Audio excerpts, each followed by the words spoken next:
आज के इस वीडियो में हम लोग रेक्टिफायर का न्यूमेरिकल को क्लियर करेंगे। सबसे पहले हाफ रेक्टिफायर का न्यूमेरिकल होगा, फिर उसके बाद सेंटर टैप का और उसके बाद फुल वेव रेक्टिफायर का। जितना कंप्लीट होगा इस वीडियो में उतना को हम लोग कंप्लीट करेंगे। ठीक है, सबसे पहला क्वेश्चन देखिए। सबसे पहला क्वेश्चन इसमें बोल रहा है कि the applied input AC power the applied input AC power to half wave rectifier is 100 watt. सबसे पहले आपको हाफ वेव रेक्टिफायर समझना होगा कि हाफ वेव रेक्टिफायर होता क्या है।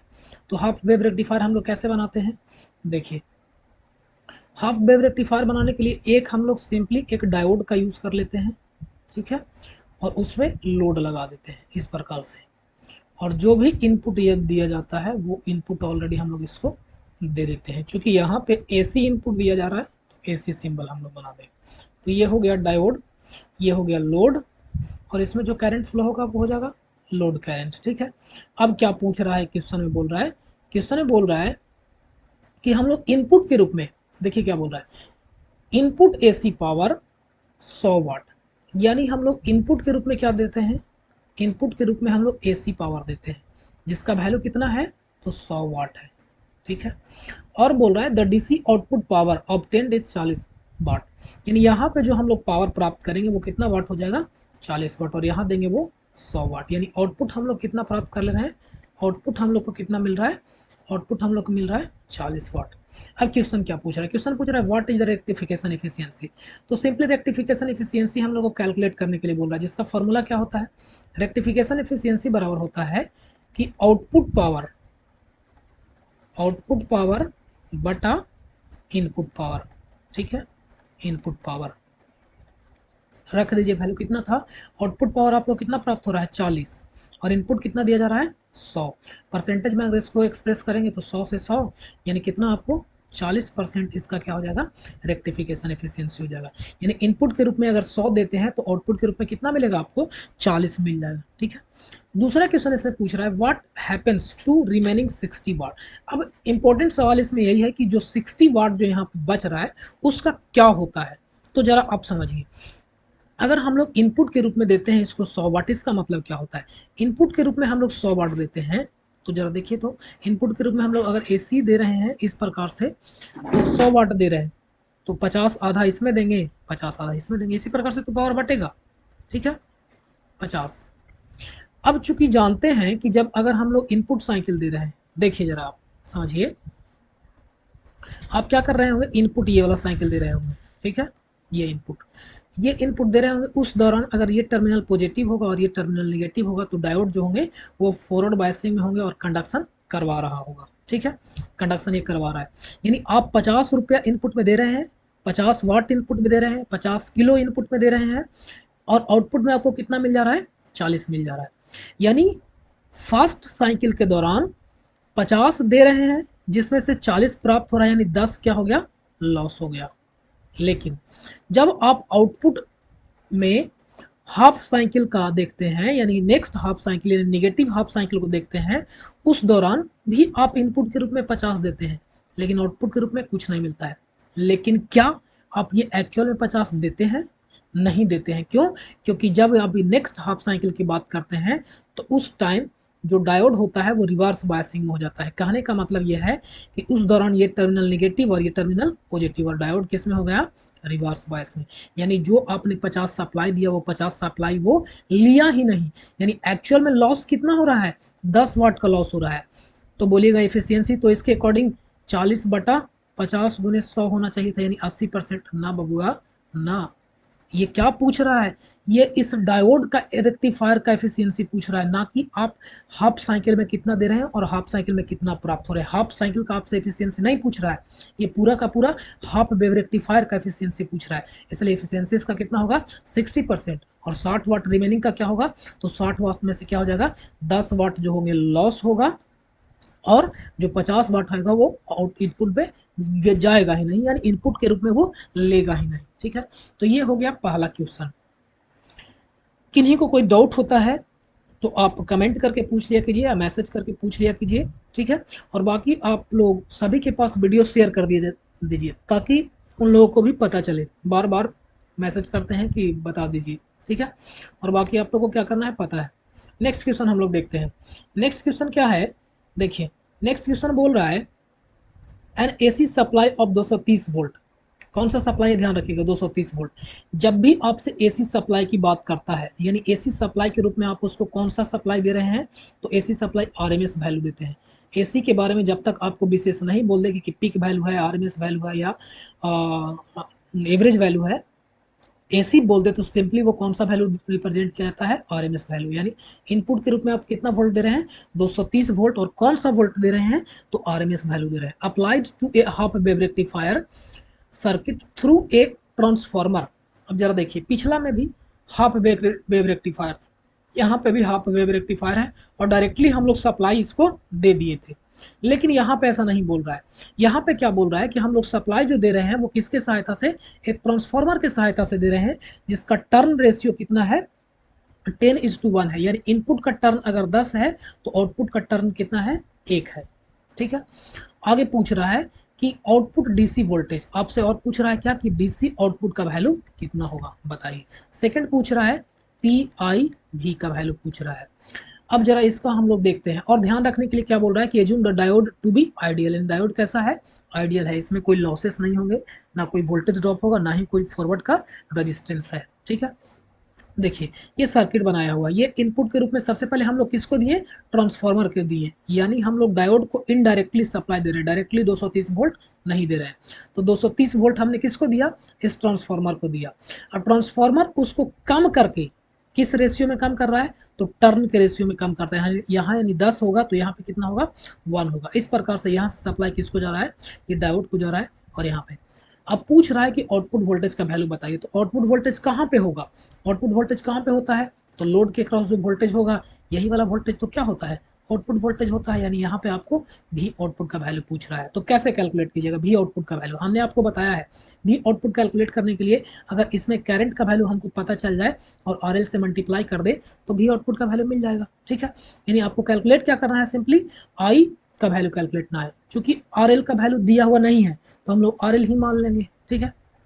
अब सोल्व कैसे करेंगे, तो सोल्व करने के लिए सबसे पहले आपको क्या कैलकुलेट करना होगा कि इनपुट के रूप में आप लोग डायोड को कितना वोल्टेज दे रहे हैं, ठीक है। आप इनपुट को बोलेगा यहाँ 250 दे रहे हैं, बबुआ ये 250 आप ट्रांसफार्मर को दे रहे हैं, आपको इनपुट किसका पता करना होगा कि आप डायोड का कितना दे रहे हैं। तो सुनिए जरा, हम लोग जानते हैं कि V2 बटा V1 बराबर N2/N1, ये ट्रांसफार्मर का होता है, आप लोग थोड़ा बहुत इसके बारे में जानकारी होगा। तो यहाँ पर जो वोल्टेज दे रहे हैं इसका नाम मानते हैं V1, और यहाँ पे जो प्राप्त होगा इसका नाम मानते हैं V2। यहाँ पे जो टर्न है वो है N1, और यहाँ पे टर्न जो है वो N2, ठीक है। चलिए वैल्यू को पुट करते हैं, तो V2 बराबर क्या हो जाएगा, V2 बराबर हो जाएगा N2/N1 इंटू V1, वैल्यू रखिए। अच्छा हम लोग V2 क्यों कैलकुलेट करें, जरा इस बात को सोचिए। क्योंकि V2 ही वो वैल्यू है जो डायरेक्टली हम लोग उस डायोड को या रेक्टिफायर को हम लोग दे रहे हैं, यानी डायोड को इनपुट के रूप में कितना प्राप्त होगा ये हम लोग को पता चलेगा तब ना। इसलिए V2 बराबर वैल्यू कितना हो जाएगा, तो रखिए वैल्यू। N2 का वैल्यू कितना है, N2 का वैल्यू, अच्छा इधर N1 है, इधर N2 है। N2 का वैल्यू कितना है, 1 है, 1 बटा N1 का वैल्यू कितना है, 10 है, और V1 का वैल्यू कितना है, 230 वोल्ट है। एक जीरो से एक जीरो, यानी यहाँ से आप पाएँ कि V2 का जो वैल्यू हुआ वो कितना हुआ, 23 वोल्ट आपको प्राप्त हो गया। लेकिन फिर से बोल रहे हैं ये कौन सा वैल्यू आपको मिला है, ये आरएमएस वैल्यू मिला है। कौन सा वैल्यू मिला है, आरएमएस वैल्यू। अब आपको कैलकुलेट क्या करना है, डीसी वोल्टेज कैलकुलेट करना है। तो जरा आप सोचिए डीसी वोल्टेज आप कैसे कैलकुलेट कीजिएगा, यानी डीसी वोल्टेज भी आउटपुट को कैलकुलेट करने के लिए आई डीसी का वैल्यू या आई एवरेज इसको बोलते हैं, ठीक है। आई डीसी या आई एवरेज यही बोलते हैं, आई एवरेज चले लिखते हैं, ठीक है। आई एवरेज लिखते हैं, आई एवरेज, एवरेज का वैल्यू कैलकुलेट करना होगा, और साथ ही साथ आपको आर एल का वैल्यू कैलकुलेट करना होगा, ठीक है। अब आई एवरेज, अब आई एवरेज बराबर आपने फार्मूला हमको बताया था कि आई डी सी बराबर वैल्यू क्या होता है हाफ रेक्टिफायर के लिए, आप जरा बताइए। तो आई रेक्टिफायर के लिए क्या होता है आप बताइए। तो आई डी सी के लिए क्या होता है, हम लोग जानते हैं आई एम बाई पाई, जहाँ पे आई एम क्या होता है, तो आई मैक्सिमम वैल्यू होता है, आई मैक्सिमम वैल्यू, यानी मैक्सिमम करंट का वैल्यू आपको कैलकुलेट करना होगा। और मैक्सिमम करंट का वैल्यू कैलकुलेट करने के लिए आपको वोल्टेज भी कौन सा कैलकुलेट करना होगा, मैक्सिमम वोल्टेज का वैल्यू कैलकुलेट करना होगा। लेकिन आपको दिया हुआ कौन सा है, दिया हुआ कौन सा वोल्टेज है, आरएमएस वोल्टेज दिया हुआ है। तो चलिए तो हम इस V2 की सहायता से हम लोग क्या कैलकुलेट कर सकते हैं, मैक्सिमम वोल्टेज भी कैलकुलेट कर सकते हैं। यानी ये कौन सा वैल्यू दिया हुआ है, V2 RMS दिया हुआ है। V2 RMS बराबर कितना आया है हमको, 23 वोल्ट मिला है। चलिए इससे हम लोग इसका मैक्सिमम वैल्यू निकालते हैं। तो हम लोग जानते हैं V2 RMS बराबर क्या होता है, V मैक्स बटा √2। इसीलिए यहाँ से हमको क्या प्राप्त हो जाएगा, V मैक्स बराबर क्या मिल जाएगा हमको, V मैक्स बराबर क्या मिल जाएगा, V2 RMS इंटू √2। और V2 RMS का वैल्यू कितना है, 23, और इसका वैल्यू क्या हो जाएगा, 23 √2। यानी भी मैक्स का वैल्यू आपको कितना मिला है, कितना मिला है, भी मैक्स का वैल्यू 23 √2 मिला है। लेकिन क्या इससे आई मैक्स 2 मिल गया, नहीं मिला है। तो चलिए हम यहाँ पे अब इसको बनाते हैं। देखिए यहाँ पे अब हम बनाते हैं इसको, देखिए अब ऊपर देखते हैं। यानी हमको V2 मैक्स का वैल्यू कितना प्राप्त हो गया है, हमको V2 मैक्स का वैल्यू कितना प्राप्त हो गया है, 23 √2 वैल्यू मिल गया है। कहाँ पे, यानी इसमें आप आरएमएस ग्रुप में कितना वोल्टेज दे रहे थे, 23, लेकिन उसी को अगर हम मैक्सिमम में रिप्रेजेंट करें तो कितना हो जाएगा, 23 √2 वोल्टेज दे रहे हैं। अब आपको कैलकुलेट क्या करना है, यहाँ पर का वोल्टेज कैलकुलेट करना है। तो यहाँ पर का वोल्टेज कैलकुलेट करने के लिए सिंपली आप बताइए कि आपको यहाँ पे क्या करना होगा। आपको इसमें करंट का वैल्यू कैलकुलेट करना होगा, तभी ना आप बता पाइएगा कि हाँ कितना यहाँ पे वोल्टेज का ड्रॉप हो रहा है। ठीक है, तो करंट कैसे निकालेंगे, और वो भी कौन सा, तो आरएमएस करंट का वैल्यू आपको कैलकुलेट करना है। तो जरा बताइए, तो आरएमएस वैल्यू कैलकुलेट करने के लिए सबसे पहले, चूंकि हम लोग जानते हैं कि डीसी वैल्यू बराबर, यानी आई डीसी बराबर कितना होता है, आई डीसी बराबर आई मैक्स बाई पाई होता है, हमने अभी बताया आपको। यानी हमको क्या कैलकुलेट करना है, आई मैक्स। और आई मैक्स के लिए हमको क्या करना होगा, आई मैक्स के लिए हमको भी मैक्स बटा क्या करना होगा, आर रखना होगा। और भी मैक्स कौन सा हो जाएगा, यही जो आप वोल्टेज दे रहे थे कितना, तो 23 √2। और आर, अब आर कौन सा है इसमें, तो जरा आप सोचिए, इसमें सोचिए कि आर के रूप में, लोड के रूप में, यानी लोड के रूप में ये जो डायोड है वो कैसा डायोड है, आइडियल डायोड है। तो आइडियल डायोड में कोई भी इसका रेजिस्टेंस नहीं होगा और ना ही कोई भी वोल्टेज का ड्रॉप होगा यहाँ पे, ठीक बात है। तो आपने वोल्टेज दिया जो यहाँ से, और टोटल जो लोड है वो आर का वैल्यू ये है। यानी आर, आई मैक्स का वैल्यू कितना हो जाएगा, आई मैक्स का वैल्यू 23 √2/RL। इस जगह पे वैल्यू रख देते हैं। यानी आई डी सी का वैल्यू आपको कितना मिल गया, आई मैक्स का वैल्यू पुट कर दीजिए, कितना, 23 √2/RL। ये किसका वैल्यू है, और यहाँ पाई का पाई, 23 √2/RL किसका वैल्यू हो गया, आई डी सी का वैल्यू। लेकिन क्या ये निकालना है आपको, नहीं। क्या निकालना है फिर, तो यहाँ पे आपको निकालना है भी आउटपुट का वैल्यू। आई डी सी एवरेज इसको बोलते हैं, आई एवरेज, क्योंकि आउटपुट पावर आपसे पूछ रहा है और आउटपुट कैसा होगा, डीसी होगा। तो आई एवरेज गुने कहाँ पर का, तो लोड का, आर एल का, ठीक है, आर एल का, ये हो गया आर एल।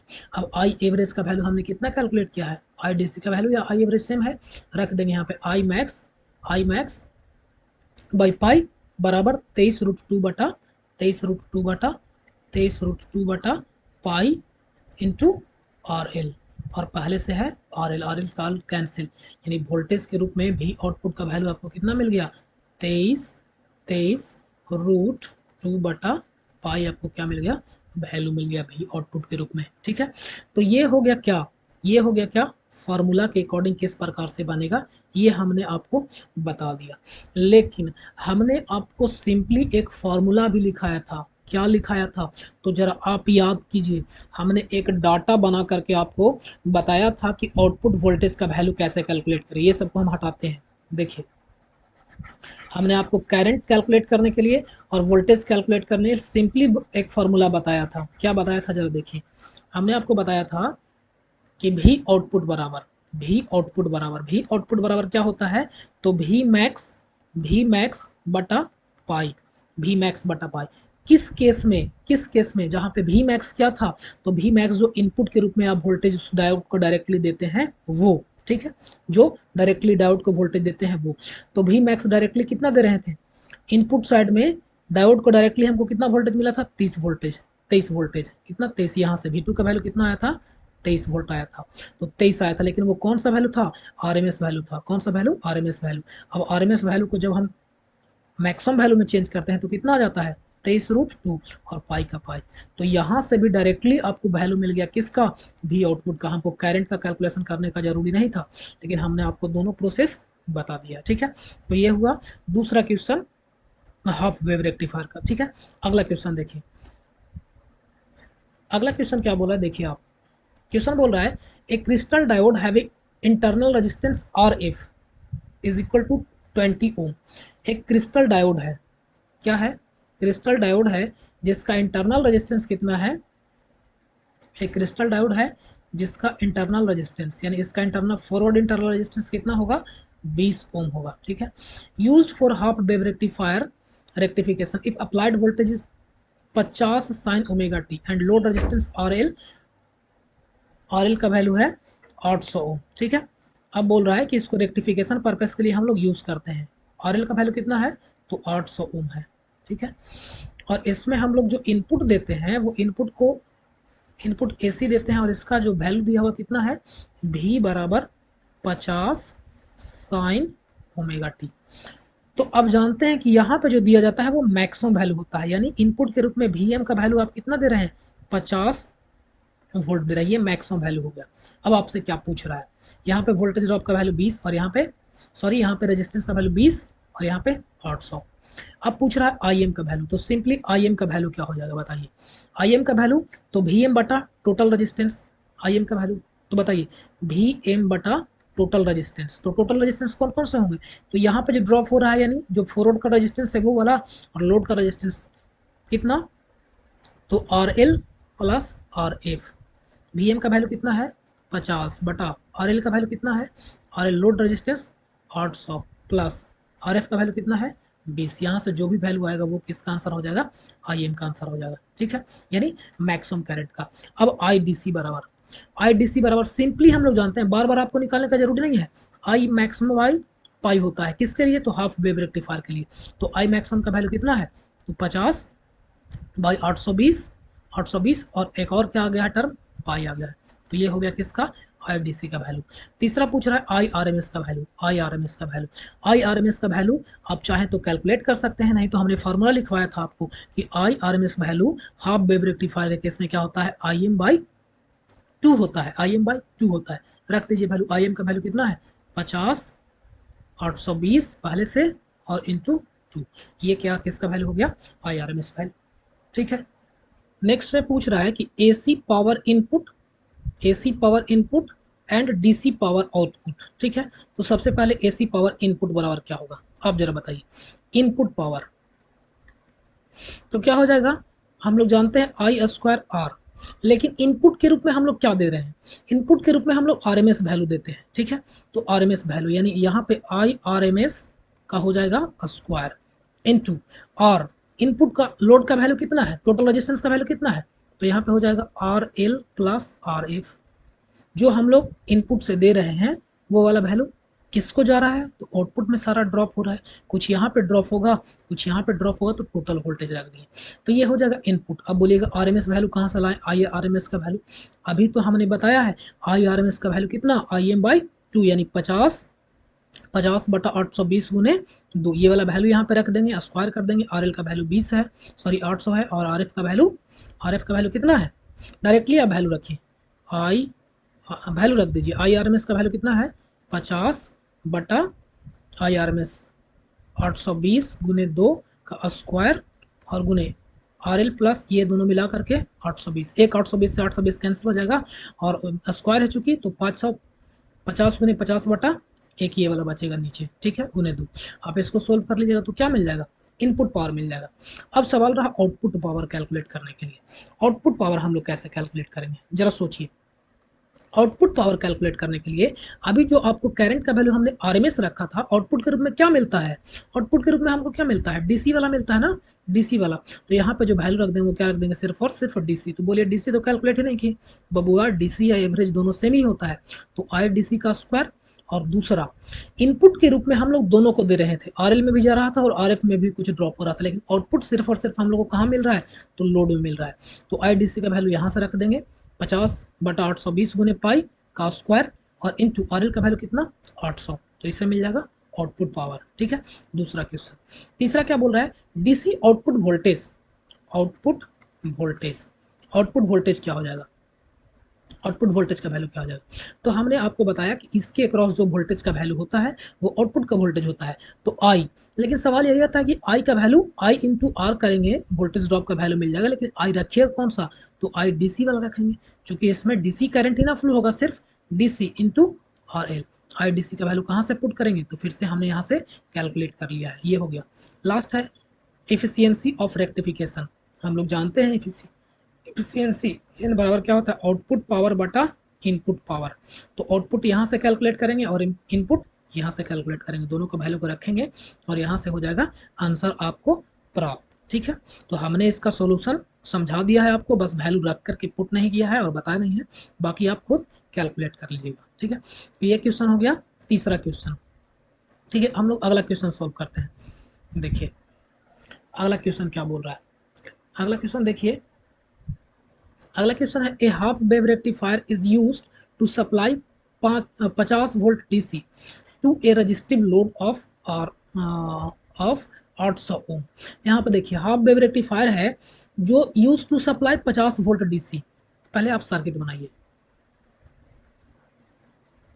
इस प्रकार से ये लोड हो जाएगा और यहाँ से मान लीजिए कोई सप्लाई देंगे, ठीक है। इसका कितना है, 800 ओम है। अब बोल रहा है कि ये रजिस्टिव लोड जो 800 ओम है और इसको 50 वोल्ट, यहाँ पे इसको कितना वैल्यू मिलता है, 50 वोल्ट वैल्यू मिलता है, ठीक है। 50 वोल्ट इसको वैल्यू प्राप्त होता है, इतना वैल्यू देने के लिए हम लोग इसका यूज करते हैं। The diode has resistance of 25, इसका रेजिस्टेंस कितना होगा, यहाँ पे 25 होगा। कैलकुलेट द एसी वोल्टेज, यानी इनपुट वोल्टेज इस बार पूछ रहा है कि इनपुट के रूप में आप कितना वोल्टेज दीजिएगा, बात समझे। तो जरा देखिए यहाँ पर का वोल्टेज, हम लोग यहाँ पर वाला वोल्टेज का वैल्यू कैसे कैलकुलेट करते थे, भी आउटपुट बराबर हम लोग कैसे कैलकुलेट करते हैं, तो I D C into load calculate करते थे, यही बात में होता था, आर एल होता था। आई डी सी का वैल्यू हमको नहीं पता है, लेकिन आर एल का वैल्यू पता है, आर एल का वैल्यू कितना है 800, और भी आउटपुट का वैल्यू भी कितना पता है 50। तो यहाँ से आपको क्या मिल गया, आई डी सी का वैल्यू क्या मिल गया, तो 50 बटा 800 मिल गया, ठीक बात है। ये एम्पियर में करंट का आपको वैल्यू मिल गया, आई डी सी का वैल्यू। इसी से हम लोग आई एम का भी वैल्यू निकाल लेते हैं। तो आई एम बराबर क्या हो जाएगा, आई एम बराबर हो जाएगा आई डी सी इंटू पाई, चूंकि आई डी सी बराबर क्या होता है, आई एम बाई पाई, तो क्रॉस मल्टीप्लीकेशन करेंगे तो इस प्रकार से आई एम का वैल्यू हमको प्राप्त हो जाएगा 50 बटा 800 गुने कितना, पाई, ये आई एम का वैल्यू हो गया, ठीक है। लेकिन इसमें जो करंट का कंडक्शन हो रहा है वो कितना हो रहा है, आई एम हो रहा है। अब हम लोग को पूछ क्या रहा है, पूछ क्या रहा है कि एसी वोल्टेज पूछ रहा है कि कितना रिक्वायर्ड होगा। तो यहाँ पे मानते हैं कि वी एम का वैल्यू, यहाँ से जो वोल्टेज दे रहे हैं वो वी एम का वैल्यू वो वी एम है, यानी इनपुट दे रहे हैं, ठीक है, वी एम वोल्टेज दे रहे हैं। तो वी एम जो ड्रॉप होगा वो कहाँ कहाँ पे ड्रॉप होगा, तो कुछ यहाँ पे होगा, भी डायोड के क्रॉस ड्रॉप होगा और कुछ यहाँ पे होगा, प्लस भी यहाँ पे, भी कहाँ पे तो आप बताइए कहाँ पे, भी लोड के क्रॉस, ठीक है। अब यहाँ पे वी डी के क्रॉस करंट का वैल्यू कितना है, तो करंट का वैल्यू आई एम है, ठीक है। और इसके क्रॉस ड्रॉप कितना है, तो देख लीजिए 25 ड्रॉप होता है, तो 25 प्लस भी लोड के क्रॉस, तो लोड के क्रॉस वोल्टेज ड्रॉप का वैल्यू कितना है, तो यहाँ पे भी लिख लेंगे मैक्सिमम वोल्टेज। ये जो आपने दिखाया है ये 50 वोल्ट है, वो कौन सा वोल्टेज है, ये डीसी वोल्टेज है, लेकिन हम कौन सा लिखेंगे, मैक्सिमम वोल्टेज लिखेंगे। तो मैक्सिमम वोल्टेज लिखने के लिए आपके पास डायरेक्टली ये वाला वैल्यू में भी मैक्स बराबर क्या हो जाता, भी आउटपुट इंटू पाई कर देते, ठीक है, क्योंकि भी आउटपुट बराबर क्या होता है, भी एम बाई पाई। या यहाँ से हम लोग लिख सकते हैं आई एम इंटू क्या लिख सकते हैं, आर एल लिख सकते हैं, मैक्सिमम हो गया तो ऑलरेडी आ जाएगा। अब रख दीजिए वैल्यू यहाँ पे, आई एम का वैल्यू कितना है, आई एम का वैल्यू 50 बटा 800 गुने पाई पहले से है और 25 प्लस यहाँ पे भी रखिएगा यही वाला वैल्यू 50 बटा 800 गुने 50 गुने पाई, आई एम का वैल्यू है, और आर एल का वैल्यू कितना है, आर एल का वैल्यू 800 है। तो देखिए तो 800 से 800 क्या हो गया, कैंसिल हो जाएगा, 800 से 800 कैंसिल। तो आप पाइएगा कि देखिए 50 पाई, जो कि हमने यहाँ पे भी तो वही निकाला था, इसका वैल्यू 50 था और इसका वैल्यू पाई, ठीक है। तो ऑलरेडी डायरेक्टली यहाँ से ही 50 पाई रख सकते थे, ऑलरेडी यहाँ से आ गया, यानी यहाँ से वी एम का वैल्यू आपको कितना प्राप्त हो गया, तो इसको काटेंगे काट कूट के जो भी बचेगा, तो 25 से 4 बार में 100, तो 8 चौके 32 बार में कटेगा, और यहाँ से सॉल्यूशन करके और प्लस यहाँ पे 50 पाई जो भी आएगा वो मैक्सिमम वैल्यू हो जाएगा। ठीक है, इनपुट के रूप में मैक्सिमम वैल्यू। चाहे तो आप इनपुट का आरएमएस वैल्यू निकालने के लिए क्या करेंगे, इनपुट का आरएमएस वैल्यू निकालने के लिए क्या करेंगे, तो √2 से वीएम बाई √2 से डिवाइड कर देंगे, तो ये हो जाएगा मैक्सिमम वैल्यू के साथ साथ आरएमएस वैल्यू। तो ये हुआ किसका, हाफ वेव रेक्टिफायर का 4 क्वेश्चन। ठीक है, अब हम लोग अगले वीडियो में इसका फुल वेव रेक्टिफायर का हम लोग एक एक करके ऑब्जेक्टिव, फुल वेव में सेंटर टैप और ब्रिज रेक्टिफायर दोनों आएंगे। ठीक है, उसको हम लोग एक एक करके कंप्लीट कर लेंगे। बाकी आप लोग चैनल को थोड़ा सब्सक्राइब कर लीजिए, चूंकि सब्सक्राइब करने से आपको नोटिफिकेशन चला जाएगा, बार बार हमको बोलने का जरूरी नहीं होगा। ठीक है, बाकी देखते रहिए, धन्यवाद।